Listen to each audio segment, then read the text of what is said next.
All right, Mayor Van Johnson, it's good to have you. Thank you. Thank you. You always thank the media before your weekly pressers, so I want to take some time. Appreciate you coming in front of us and doing this interview. Sure. Now, this is recapping 2025 and preparing for 2026. Is there something, I'm going to start you off with the softball overall, are there some things, and what are they, that you want citizens and residents of Savannah to think about when they think about the year 2025? Well, I think the most important thing is that we made it through. This has been an unbelievable year of challenges from the federal government. Our lives have changed in so many ways. This is a year of a government shutdown. People not only losing their jobs, but also losing benefits for a way. Yet this community has evolved, and we have really come out of this more resilient. We've learned ways to help better and be of better service. And we get through, and then we move on to the next year. And this is, I think, your last term as the mayor, right? It's not over yet. You got a couple more years, but it's halftime. Yeah, this is 2025. You've been doing this for a while. What are some things that you learned this year, though, that you think kind of maybe tweaked how you've gone about being the mayor of Savannah and how you're going to change moving forward? Are there anything? Well, I think the most interesting thing to me is that as much as you think you might have it under control, there's always a new wrinkle. So for this year, snow. And we had not experienced that in many years. Recently, an acid attack, which is just different. It's just different wrinkles around different ways that we do business. And so a government shutdown. How do we manage in that where SNAP benefits are interrupted? So for us, it's always how can the local government respond the quickest and the most effective to be able to serve the needs of residents? How do we pivot? How do we remain certain in times of uncertainty? And I think that is something that the city has done relatively well. We can always improve, and so we will continue to do that. Yeah, I think one of the things that you've tried to hammer home, especially these last couple of weeks and months, is that violent crime's down on the whole in Savannah. Can you kind of talk about why you think that is and what concrete steps you guys have taken to bring down violent crime in Savannah? Well, not why I think, why our statistics say that they are. Unfortunately, I think we're probably up 2 homicides at this point this year than we were last year. That puts us at around 27, which is still less than 30, but still, for us, too many. But our violent shootings are down. Our non-fatal shootings are down. And again, I think it's a variety of a couple of things, the things that we can control. So what can we control? We can control our police presence and our police interactions. We can control our access and use of technology. We can control our beats and how we respond to areas of known crime in a very intelligent way. We can deal with individuals that we know are engaged in violent crime and try to deal with them before they do that. Individuals that are coming home from jails and prisons that are justice involved and justice impacted, we can address those issues. We can prevent young people from being involved in crime and violent crime by giving them alternatives. I'm still out here buying guns from people because I'd rather the gun be in my hands than to be in the hands of somebody who can use them. We could and have instituted an ordinance to stop people from leaving their cars unlocked with guns in them, and as a result, 30%, we're down 30% from last year. We have our Office of Neighborhood Safety and Intervention, Neighborhood Safety and Neighborhood Engagement, in which we're out here in neighborhoods in a non-law enforcement way, building relationships, taking the temperature down, and so we're able to do that. We have a U.S. prosecutor that is a City of Savannah attorney that is out there dealing with violent crimes, gun crimes, gang crimes from the federal standpoint if the case warrants that. So those are the things that we do control. We've engaged our public much more. We have a top 10 most wanted, and our citizens have helped us get over 80 of the first 100 off of the streets. So these are the ways that we can engage. Things we don't control, that Georgia still has some of the most lax gun laws in the country. It is easy to get a gun in Georgia in most cases than it is to get a driver's license. It's easier to get a gun here than it is most places in the country. And you cannot have gun violence without a gun. And you cannot be upset when guns show up everywhere when you legally allow guns to be everywhere. And so that has been a challenge for us. And although the Savannah Police Department has done a masterful job of getting people off the streets, what people don't realize is that once they're off the streets, we don't control them anymore. They go into a criminal justice system that we don't control. We don't control prosecutors. We don't control judges. And so we don't control any of those conditions. So it's frustrating to us a lot of times when we're dealing with repeat offenders or people who end up back on the streets. It frustrates me when people will say, well, you know what, I want to have my gun, but then not take the responsibility of ensuring that their gun is always secured, as many of us who are gun owners make sure that we do. So those are things we can't control. We can't control people's dumb decisions. We can't control violence, domestic violence. If you look at some of our homicides, these are people that are in domestic relationships in one way or another. We can't control that. So again, I think that for the things we control, we've done a good job. We can always do better. And I think two things can be true at the same time. I think that we can create an environment where people are safe and feel safe. And then sometimes there are instances where people are not safe. And so I think it's not either or, I think it's and. Yeah, and so when I'm thinking about, just crimes and news in general in 2025 in Savannah, the first thing that pops in my mind, Oglethorpe Mall shooting, right? And this is something that wasn't a direct, murder or anything. It was kind of an indirect. But how that was handled and, during its time, how do you feel like that was handled by the city, by SPD, and what are your thoughts on that looking back with it being out of your hands? Like you said, it's in the court system. Well, I think a couple of things. First of all, the city is SPD, and SPD is the city. It's the Savannah Police Department. And so to that end, I think that we handled it well for what we knew. It was an active shooter situation from what we knew. I was on site very soon on. Our command staff was on site. We established a perimeter. We got people out. We cleared the building. And all 6 are in custody. Or were in custody and facing charges, one facing a federal charge. So I think, in those cases, again, malls are where people go and shop and congregate. It's not a place where people go and shoot. So, again, this was a wrinkle for us. Yet, we handled it within our training. We made sure we communicated quickly and communicated often, as we did that night. And throughout, our citizens helped us to identify these individuals, and some good, hard police work went into making sure that we were able to bring these individuals into custody. So again, we look at these things, we determine things we could have done better, but in terms of that, it was a pretty textbook response.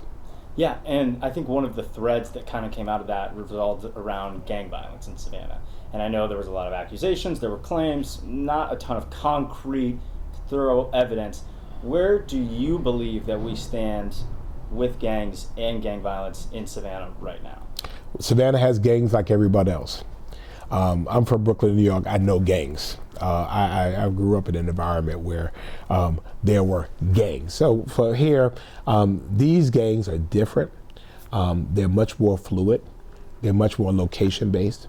And from time to time, they do get together and they are engaged in criminal acts. However, it is easy for people, unfortunately, just to say, oh, it's gang related, it's gang related, and it's not. We have to be more responsible to say for what it is. There's a difference between gang related and gang involved. If an individual is in a gang and they get involved in a criminal act, the question is, did they do it because they were a part of the gang, or did they do it just because it was a criminal act? If they get into a fight with their girlfriend and they abuse their girlfriend, is that gang violence because the individual is affiliated with a gang? Not necessarily. And so for us, it's responsible, although people want quick solutions and people want to, it's gangs and gangs. No, it's our responsibility to be able to do the due diligence, to do the investigatory work, and then determine what it is. And so for us, if it is gang involved, gang affiliated, we'll call it that.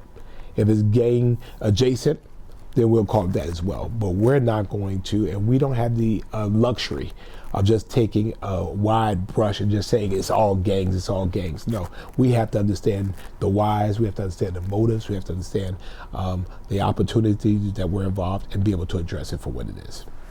Yeah, another thing I just kind of want to talk about, the acid attack obviously happening recently, that's on people's minds. Yeah. In a public space, and that's kind of the thing I want to bring the Oglethorpe Mall shooting and this acid attack to the forefront, is because these are in public spaces where people are, and I think that it more than anything is why people are concerned. And so I've seen, more police activity around the park, more, people talking about these emergency boxes. There are obviously steps that you guys are taking in reaction to this, but I remember, talking with Alderman Leggett about being proactive in these sorts of deals when it comes to public spaces. Right. Well, I think for us, call boxes and that, call box. We all have call boxes. We have these phones. I think we have to make sure that we exercise a good behavior. We have to make sure that we are exercising safe behavior.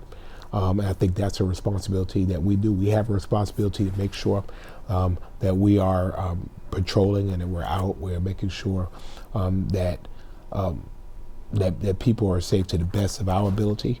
I think it's very, very important for us not to have knee-jerk reactions or reactions out of things that are not necessarily grounded in fact or in science, and not, so I think, for us, I've been involved in law enforcement in this community over 30 years. I've never remember a acid attack here. This was totally new for us. And I trust that the investigative arms of the Savannah Police Department, the FBI, the ATF will do their job. There's something to this. And so rather than speculate about what this is, we'll let the folks that are the experts do their job, and we trust that they will. And I trust, given our propensity to be able to catch people who do bad things in our community, that we'll be able to catch them.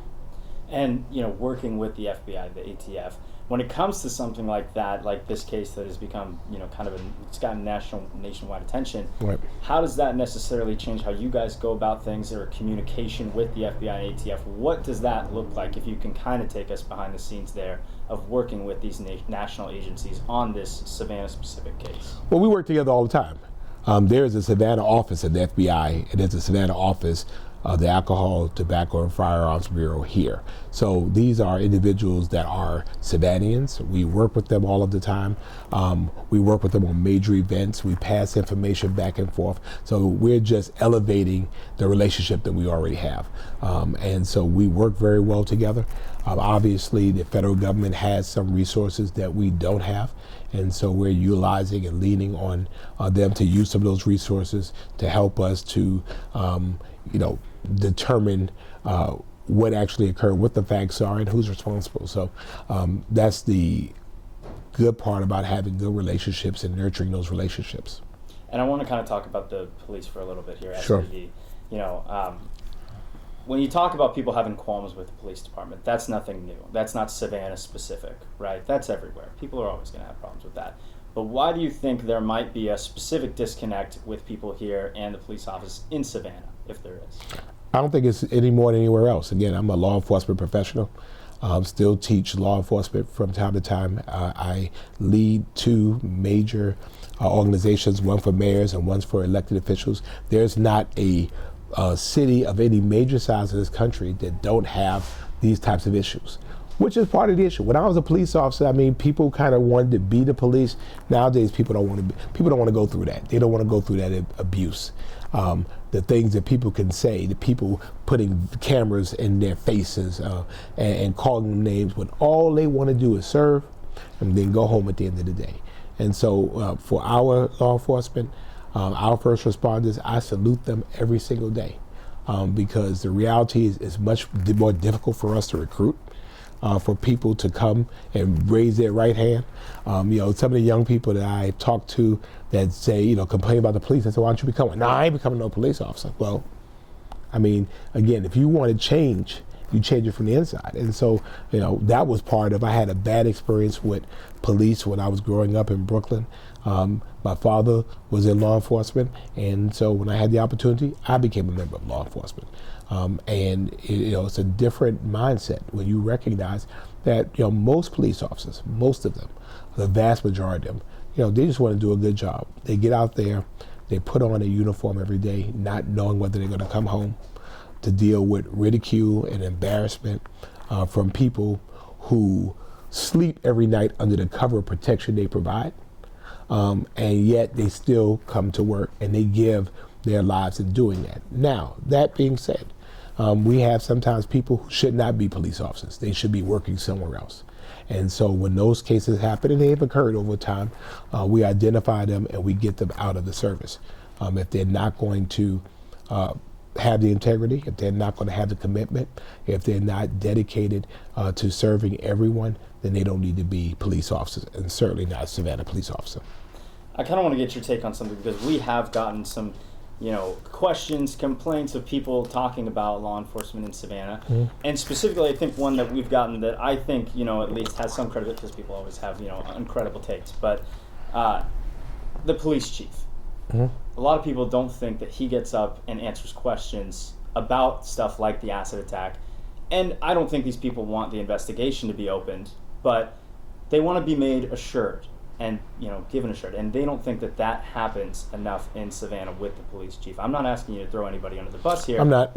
I'm just asking for your take on that. The mayor does. The mayor does. And we're all one government.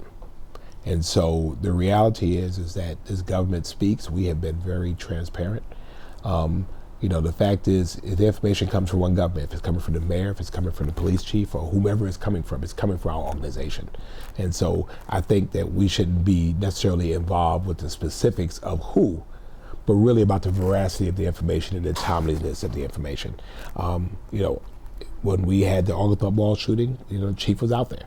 Other events, the chief is out there. And so for us, we're actively out there, we're engaged. And so, at the end of the day, if the cake tastes good, then we shouldn't necessarily be concerned about how it's made. If it tastes good, if it's healthy for you. And so for us, we have a well-oiled police department where people have very clear roles and responsibilities. Again, my way of doing things is to be very out front and in the open.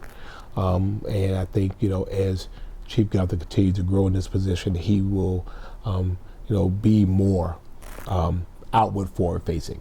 I prefer him to make sure that he's doing the work internally than being on TV all the time. So, again, it's a balance. And so I want to make sure that he is doing what he's supposed to do in terms of empowering his staff and team to go out and get the job done. And then my last question, I think it'd be remiss if we didn't talk about the top 10 that you guys do all the time, right?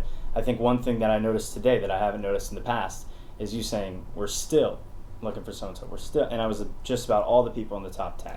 And so it, concerns me when I hear that these people have been out for a while. How exactly are you guys trying to go about bringing those people in faster? Because, hearing that they're still out there can cause some concern. Well, still means they were still out there from last week, or last month. So, over the 100, and I instituted this, people didn't think it was going to work. Out of the 100 or so we've profiled, 80 of them have been locked up. So I can only think of maybe 2 that have been on since we've started. Most of these people are relatively new, so maybe a month or 2 being on there. So I said still, meaning that we are still looking for them. It could be very well that these individuals have left the community. It could be very well that they are hiding. As I learned, they'll show up. You keep pressure up, you keep putting their faces on there. Again, I've had people call me all the time in this office. I've talked to some about 10 Most Wanted of individuals calling and saying, hey, the mayor's looking for you. And I'll say, hey, here's an opportunity to get your life together. Here's an opportunity for you to start your tomorrow by dealing with the issue today. We fall down, but we get up. But you have to deal with today. And we would much rather you lawyer up and come in and deal with the issue, get your business in order, than we find you and we bring you in under circumstances that put yourself or loved ones you're with in danger. And so people have those choices. And so it's been highly successful. As a matter of fact, I have mayors from around the country that are now instituting that. This was a mayor's office initiative with the police department. I said, give me the top 10 people you want to talk to. And again, 80 of them have been locked up over the last year or so. Interestingly enough, they come in and we bring them in, we arrest them, but we don't control what happens to them when they leave our custody. We don't control that. And then so for me, that's often very, very frustrating because I've made it very, very clear that individuals who pull guns in this community, individuals who commit rape in this community or aggravated assaults, don't deserve to be in civilized society, and they should be prosecuted to the fullest extent of the law. Bonds and those types of things. Again, you're putting a dangerous person in the street. We've had incidents where individuals committing crimes had leg monitors on them or were out on probation or parole. I think we have to be able to send that very clear message about consequences to your actions. And so it's frustrating to me, but again, I recognize my lane and I don't control that. I control our efforts, and we have, again, we're not perfect, but we get out there and we bust our behinds every single day to create a safe city. And so I believe, and I know you'll ask, we are a safe city. We're not safe in every instance for everybody. And, I think until we get to the point where it's every day for everybody, we still have work to do. We have 150,000 people live in our city. We have a population almost double that during the day when people come to work. We have 16 million people to come and visit. And then you have a situation with, 27 homicides. And most of them, over 20 of them, are people who know each other, have engagements with each other. Again, we're safe. We're not safe in every instance. And we have to continue to work where we are safe in every instance. You cannot find a city of any significant size that don't have these challenges. We don't control people. We don't control the stupid things they do. We don't control their tempers. We don't control their mannerisms. We don't control their drug use or alcohol use. We don't control those things. So it's a human condition that we have to continue working on, and we're hoping that families and communities, faith communities, can help change people's lives and help them make better decisions.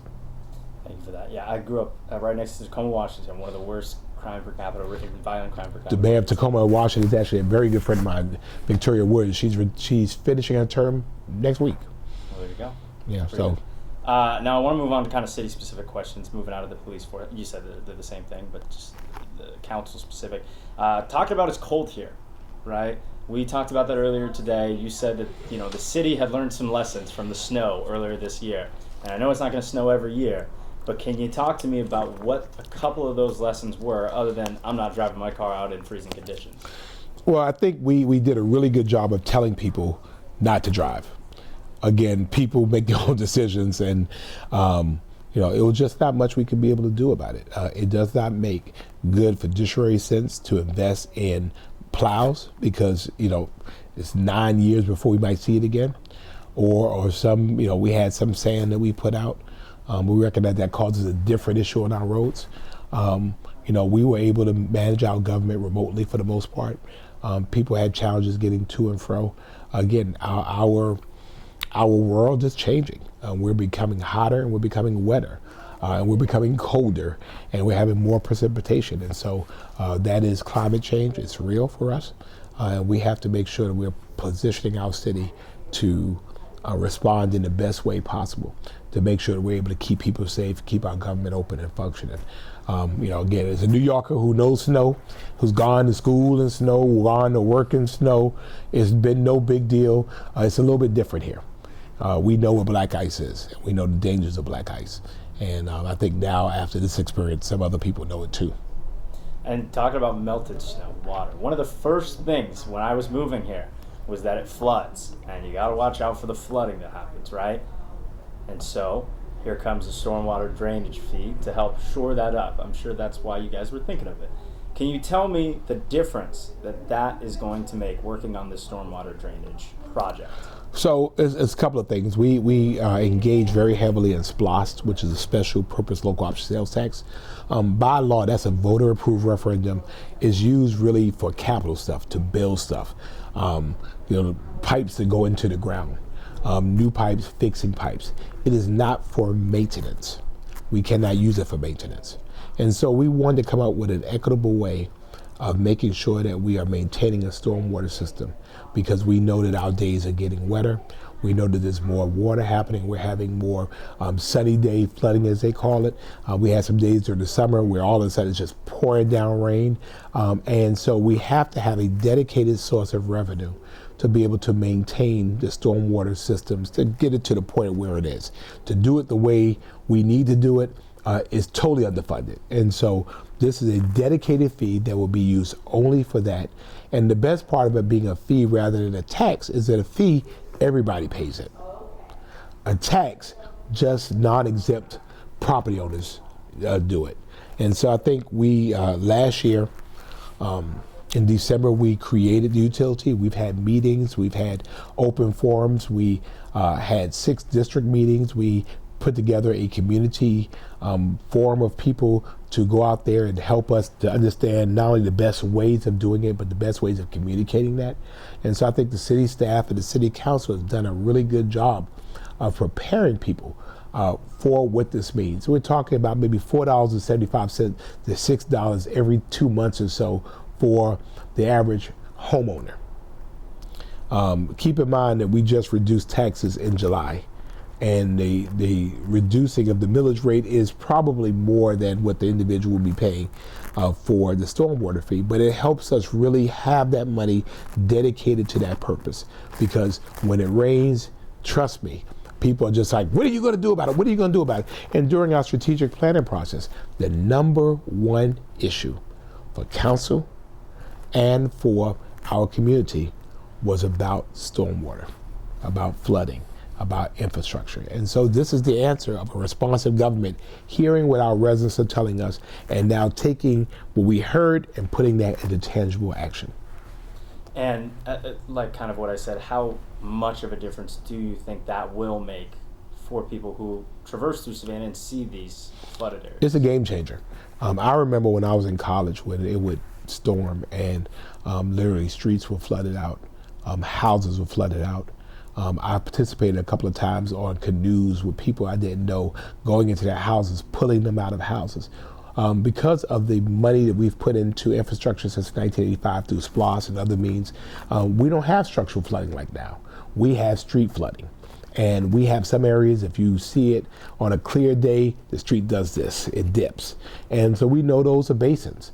Our goal is to be able to move water faster, move it quicker. And so we know when we have stormwater issues, they become big issues. We've had a sinkhole. We usually don't have sinkholes, but we experience sinkholes. We have to have a dedicated funding source to provide the required maintenance that you know that you have a car, that every number of miles you're going to have to fix it. You may not have to buy new stuff, but you have to make sure that it's running right. And so this is what this is for our stormwater system. We do it for sanitation. We do it for the Civic Center. And these are dedicated funds just for that purpose. It helps keep us committed. If it's in the general fund, you can have politicians of, oh, well, maybe we won't use it this year. We'll move it to this.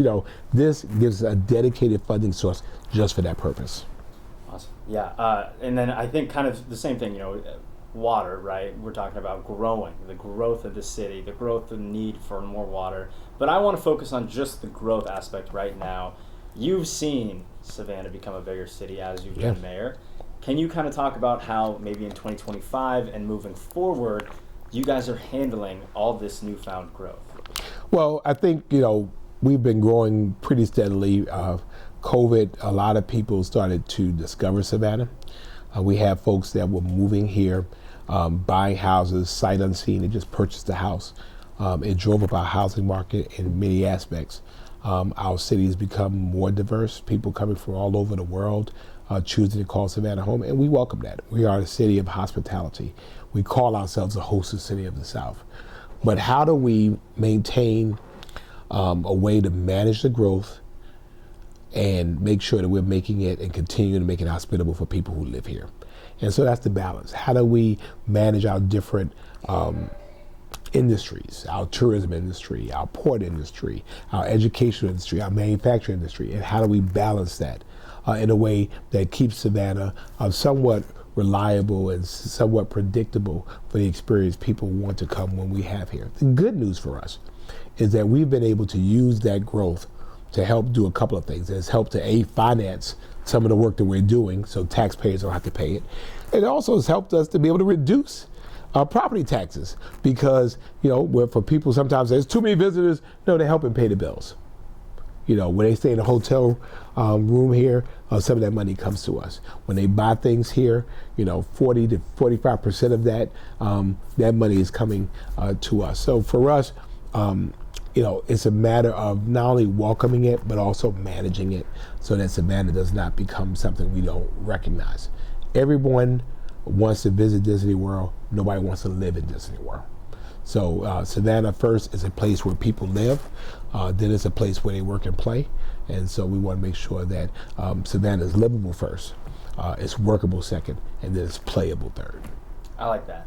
Yeah, I was going to ask, and this might be that answer, but Savannah being such a tourist-driven city, you come from Brooklyn. That's another area where a lot of people circulate through who don't live there. How do you adhere to tourism and make it a touristy place while also putting residents first? What are some concrete actions you've taken to adhere to tourism while also keeping residents first? Well, I've been called the #1 ambassador for Savannah, and that's probably my job. My job is to make sure that we are marketing Savannah for a variety of reasons. Again, we're also very concerned about the livable experience of people who have put down stakes to live here. It has to be a balance. It has to be calibrated all of the time. Livability has been very important. For one of the things, just this past Thursday, we have approved an ordinance banning hotels in some of our historic neighborhoods, 3 neighborhoods. I mean, we banned hotels in those areas. I mean, I think that is a very clear way of how you define livability by making sure you're protecting neighborhoods. Earlier on, I believe it was this year, we were dealing with issues of the trolleys and outside amplification. We work with the trolley companies and the residents. So now they have amplification over years that will be totally inside. We've looked at the issue of walking tours, making sure that they are not impeding someone's right to be able to enjoy their homes. There have been issues about horses back and forth. What do we do about horses as it relates to livability? So I think, for us, we don't want to, the tourism is the goose that laid the golden egg. We have to control the goose. And so we can do both.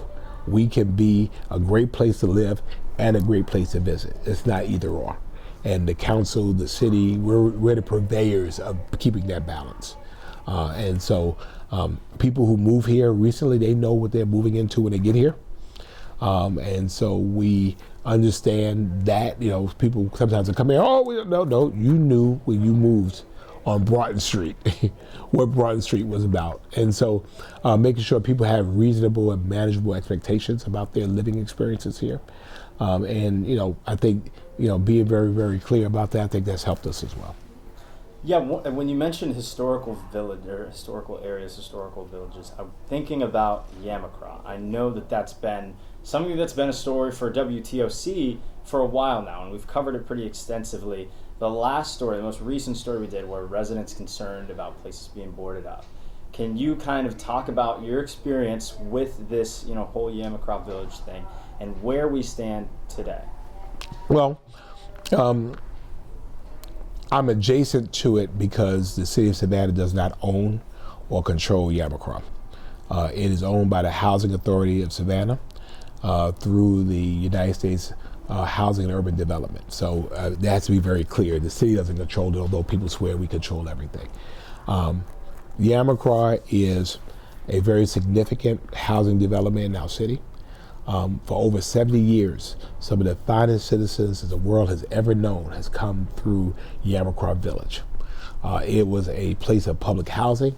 It was a place where people were able to raise their families, raise their standard of living, and then move on to do other things. Over time, disrepair, neglect has caused some challenges for us. The reality is that it became more expensive to repair it than to demolish it, and that's been a challenge for us. The reality is that I think there are only 90 residents left in the over 300 units there, because it just did not make sense for the housing authority to repair burnt out units.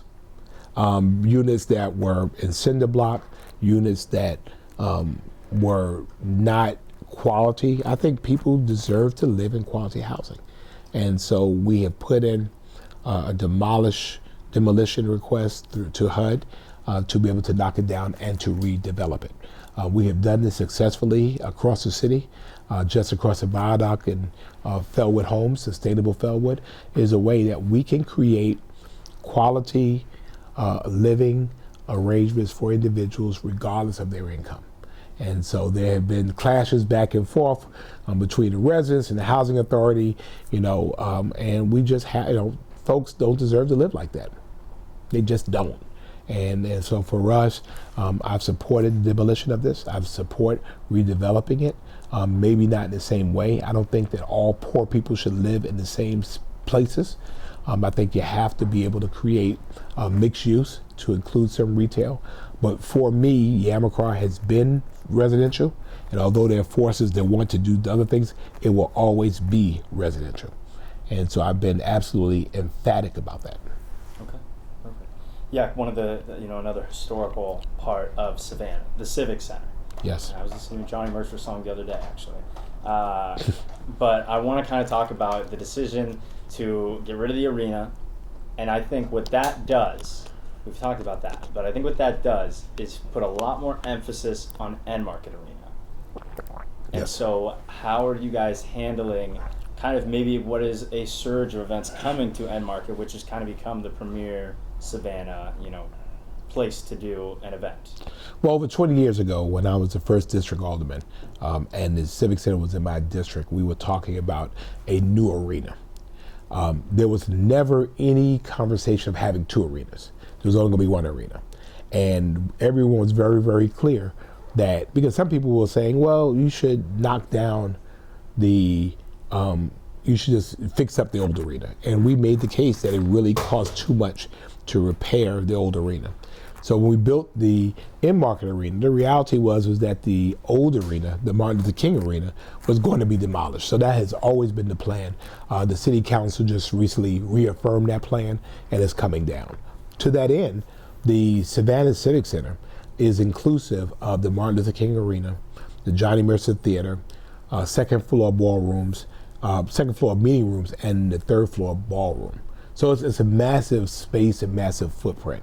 So although the arena is coming down, we still have a need for the Johnny Mercer Theater. We still have need for equitable and cost-efficient meeting space and ballroom space. And so we will redevelop the rest of that while restoring some of Savannah's Oglethorpe plan, Elvis Square, and some of the squares around that, restoring some of the trust lots, some of the tithing lots, being able to provide some housing and some retail opportunities in that space. So it's exciting because we're doing what we said we were going to do with the arena, but secondly, restoring back some of Savannah's former greatness in terms of its topography, but then also creating some new uses on some of that land that is city owned and city driven.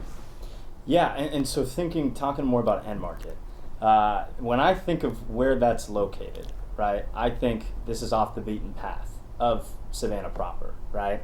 And no, I would say that... No, I'll push back, no.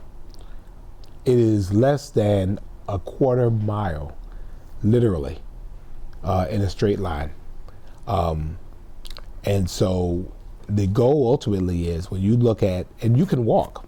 Actually, I live maybe a quarter mile from the in-market arena, and I could walk to work. So from City Hall to here is probably, for me, maybe a mile and a half. So in a line, if you look at it, is literally, and then so the goal ultimately is really to create an entertainment and cultural corridor that has the Savannah Civic Center, the Otis Johnson Cultural Arts Center, and the in-market arena. And so that is walkable, it's also rideable, it's public transportationable. And so it's really all, when you look at the city of Savannah, it's really all in the same space. So when you look at an arena at that size and that, talking about 9,000 seats or so, and the massive parking, there's nowhere else in downtown Savannah that you would be able to do. That was the only space. It was either there or it was outside of the city. Was there any plan in that direct end market area, not talking about the 0.25 miles away, but right in that area, to build around it, to build anything else in support of that, kind of in conjunction with end market arena? Oh, absolutely. Are we still rolling? Yeah. Okay. Absolutely. Which is why we recently approved the Canal District Plan, recognizing that the in-market arena is a tenant, the largest tenant in the Canal District. The Canal District ultimately will go from the in-market arena on the far west side almost to Martin Luther King Jr. Boulevard. Again, it's a lot of space, and so we approved the Canal District Master Plan, so you'll start seeing other tenants being built out in that space. I can't get into what we're looking at, but ultimately, there will be businesses and things that will be complementary to that space. Yes.